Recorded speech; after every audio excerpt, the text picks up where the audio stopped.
Hello साथियों, अर्पित English class में आपका मोस्ट वेलकम है। Today will be discuss poem aunty Jennifer tigers compose by एंडी एन रिच। इसे एंडी एन रिच के द्वारा कंपोज किया गया है। साथियों हम जानेंगे आज इस पोएम में कि इसकी पोएट्री डिवाइस क्या है, इंट्रोडक्शन क्या है इसका, और इसका थीम क्या रही है, इसकी समरी क्या है, और line by line her text की हर लाइन का हम हिंदी में मतलब समझेंगे। और जो भी साथियों इससे डिफिकल्ट वर्ड है उसकी मीनिंग भी हम आपको बताते रहेंगे। आप उसको अपनी नोटबुक में नोट डाउन करते चलें। साथियों आप वीडियो में अंत तक बने रहें। आप बहुत कुछ यानी इस पोएम के बारे में आज समझने वाले हैं। साथियों पहले हम आपको इस पोएम का परिचय बताते हैं, इंट्रोडक्शन आप सुनिएगा।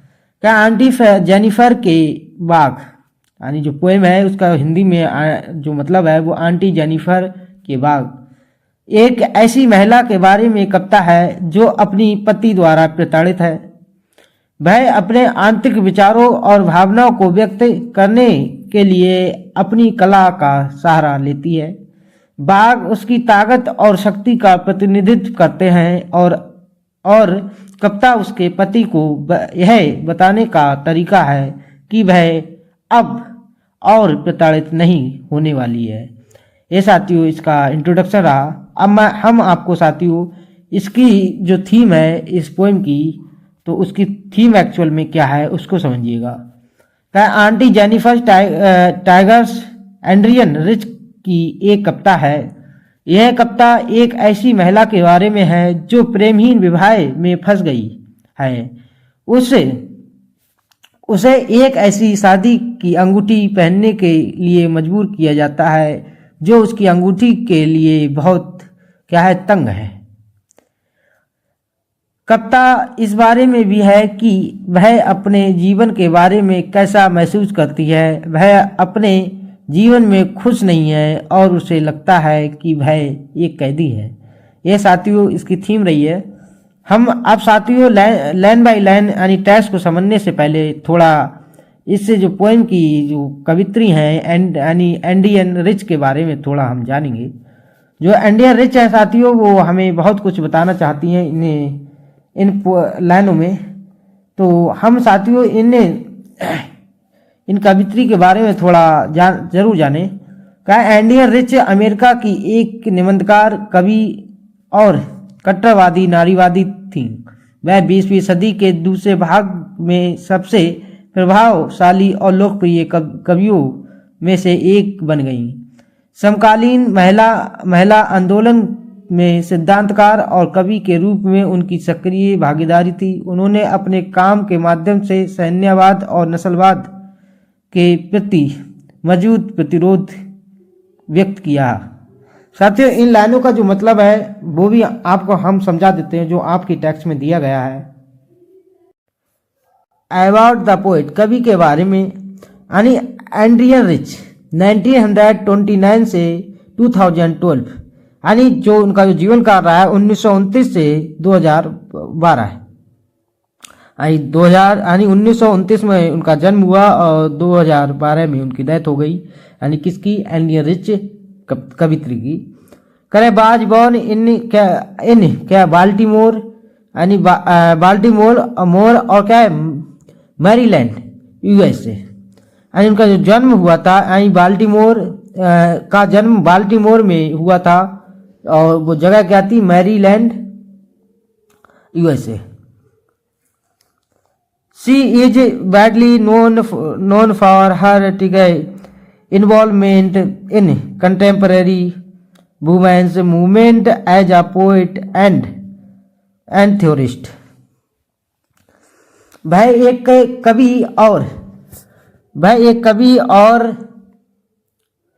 सिद्धांतकार के रूप में समकालीन महिला आंदोलन में अपनी भागीदारी के लिए व्यापक रूप से जानी जाती हैं। नेक्स्ट लाइनों में कवित्री जो कहना चाह रही हैं वो सुनिएगा साथियों। कह रहा she was published 19 volumes of poetry, 3 collections of essays and other writings. यानी जो कवित्री ने यानी उन्होंने कविता के 19 खंड प्रकाशित किए हैं और निबंधों के 3 संग्रह और अन्य लेखन भी यानी लिखे हैं। अब अगली लाइनों में साथियों यानी कवित्री के बारे में हम देखते हैं। करें strong resistance to racism and militarism and echoes through her work. करें सैन्य यानी नस्लवाद और सैन्यवाद के प्रति एक मजबूत प्रतिरोध उनके काम के माध्यम से प्रतिध्वनित होता है। नेक्स्ट लाइनों में द पोएट यानी aunt Jennifer tigers addresses the constraints of married life a women experiences. कविता आंट जेनिफर टाइगर्स विवाहित जीवन की बाधाओं को संबोधित करती है जो एक महिला अनुभव करती है। ये साथियों यानी इस कविता के जो कवित्री हैं यानी जो पोएट हैं उनके बारे में हमने आपको समझाया यानी इंडियन रिच के बारे में, और उससे पहले हमने इंट्रोडक्शन और थीम को बताया साथियों। अब हम लाइन बाय लाइन इस पोएम की टेक्स्ट को हम समझेंगे। साथियों हम फर्स्ट स्टेंजा के बारे में यानी अच्छे से समझते हैं। यानी इस फर्स्ट स्टेंजा की ये 4th लाइन में यानी कवित्री क्या कहना चाह रही हैं, आप अच्छे से हमारी बात को सुनिएगा। करें aunt Jennifer's tigers prance across a screen. Aunty Jennifer के टाइगर एक स्क्रीन पर उछलते हैं। फर्स्ट लाइन का मतलब था साथियों। सेकंड लाइन का कहें रेड टोपेज क्या denizens of a world of green. जो डेनिजेंस है यहाँ साथियों इसका जो मतलब है यानी आ पर्सन के लिए बोला गया है। कह रहे हैं हरे रंग की दुनिया के चमकीले पुरखराज निवासी। थर्ड लाइन कहें they do not fear the man beneath the tree. वे पेड़ के नीचे के आदमियों से नहीं डरते। दे पैस इन स्लीक कैची वलरिक क्या सर्टेंट्री। यानी वे चिकने सूरवीरतापूर्ण निश्चितता के साथ आगे बढ़ते हैं। फर्स्ट लाइनों का साथियों ये मतलब था। एक बार अगेन सुनिएगा 4 लाइनों का एक साथ मतलब। का आंटी जेनिफर के बाग एक स्क्रीन पर उछलते हैं। हरे रंग की दुनिया के चमकीले पुरखराज निवासी। वे पेड़ के नीचे के आदमियों से नहीं डरते। वे चिकने सूरवीरतापूर्ण निश्चितता के साथ आगे बढ़ते हैं। साथियों अब हम सेकंड जो स्टेंजा है उसका मतलब समझेंगे यानी कवित्री क्या कहना चाह रही हैं। साथियों हम सेकंड स्टेंजा की 2 लाइनों का मतलब एक साथ समझेंगे और लास्ट की 2 लाइनों का मतलब एक साथ समझेंगे, जिससे आप अच्छे से यानी इन लाइनों का मतलब समझ पाएंगे। Aunt Jennifer's fingers fluttering through her wool find even the ivory needle hard to पुल।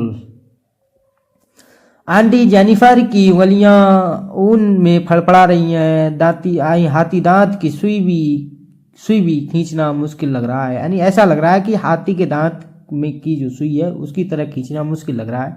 तो यह कहना चाह रही है यानी कवित्री इन लाइनों में। नेक्स्ट जो लाइन यानी 3rd लाइन है सेकंड स्टेंजा की उसमें और 4th लाइन में यानी कवित्री क्या कहना चाह रही है आप सुनिएगा। The massive weight of uncle's wedding band sits heavily upon Aunt Jennifer's hand। चाचा की शादी की अंगूठी का भारी वजन आंटी जेनिफर के हाथ पर भारी पड़ रहा है। साथियों एक बार पुनः सेकंड स्टेंजा का मतलब एक साथ सुनिएगा। आंटी जेनिफर की उंगलियां ऊन में फड़फड़ा रही हैं। हाथी दांत की सुई भी खींचना मुश्किल लग रहा है। चाचा की शादी की अंगूठी का भारी वजन आंटी जेनिफर के हाथ में भारी पड़ रहा है। ऐसा साथियों सेकंड स्टेंजा का मतलब था। अब इसके 3rd स्टेंजा का मतलब समझेंगे। साथियों हम 3rd स्टेंजा की लाइनों का मतलब 2-2 लाइन के माध्यम से समझेंगे, जिससे आप अच्छे से इन लाइनों का मतलब समझ पाएंगे। When aunt is dead, her terrified hands will lie still ringed with ordeals she was mastered by। जब आंटी मर जाएगी तो उनके डरे हुए हाथ भी उन मुश्किलों से घिरे हुए होंगे जिनसे वे गुजरी थी। The tigers in the panel that she made will go on prancing proud and unafraid। उनके बनाए पैनल में बाघ गर्व से और बिना किसी डर के उछलते रहेंगे। साथियों, ये थर्ड स्टेंजा का मतलब था। अब इसका पुनः एक बार और सुन लीजिएगा। कह रहे हैं जब आंटी मर जाएंगी तो उनके डरे हुए हाथ भी अभी भी उन मुश्किलों से घिरे हुए होंगे जिनसे वे गुजरी थीं। उनके बनाए पैनल में बाघ गर्व से और बिना किसी डर के उछलते रहेंगे। साथियों, ये थर्ड स्टेंजा का मतलब था। अब साथियों, हम इसकी पोएटिक डिवाइस को समझेंगे। साथियों, हमने आपको अंडरलाइन किया है कि कहाँ पे किस पोएटिक डिवाइस को यहाँ पर पोएट्री ने समझा है या माना है, या हमारे माध्यम से कौन सी यहाँ पोएट्री डिवाइस हो सकती है। साथियों, यहाँ फिंगर्स द क्या फ्लिटरिंग, यहाँ भी IFF की साउंड का रिपीटेशन हुआ है और लेटर्स का रिपीटेशन हुआ है, तो यहाँ पे क्या हो जाएगा, इलिट्रेशन हो जाएगा। साथियों, नेक्स्ट यहाँ पर क्या चिवलरी, ठीक है, सर्टेनिटी, यहाँ पर भी साथियों इलिट्रेशन का यूज हुआ है। CC का क्या हुआ है, यहाँ पर रिपीटेशन हुआ है C साउंड का। अगले साथियों, यहाँ जो दिया गया है, इधर आप देखिए, वेड और वेडिंग, यहाँ पर भी साथियों इलिट्रेशन का यूज किया गया है। और यहाँ पर साथियों प्रेंसिंग प्राउड, यहाँ भी क्या इलिट्रेशन का यूज किया गया है। यहाँ साथियों रिंग्ड विद, ठीक है, और डीएल्स, इसमें साथियों थर्ड स्टेंजा की सेकंड लाइन में यहाँ मेटाफर का यूज किया गया है। आगे देखते हैं साथियों, यहाँ जो अपना क्या है, ब्रैड टोपेज, ठीक है, क्या है, डेनिजेंस, यहाँ साथियों जो दिखाने का बात कर रहा है, विजुअल इमेजिनरी को दिखाने की बात कर रहा है। और आगे देख लेते हैं साथियों, यहाँ पर क्या है, वेडिंग बैंड, जो वेडिंग बैंड्स है साथियों यहाँ पे, तो यहाँ सिंबल्स का यूज किया गया है, जो क्या दैट सी सिंबल ऑफ क्या है, ऑपरेशंस इन एंड, ठीक है, एनी अनहैप्पी, ठीक है, मैरिज के लिए सिंबलाइज कर रहा है। Thank you friends.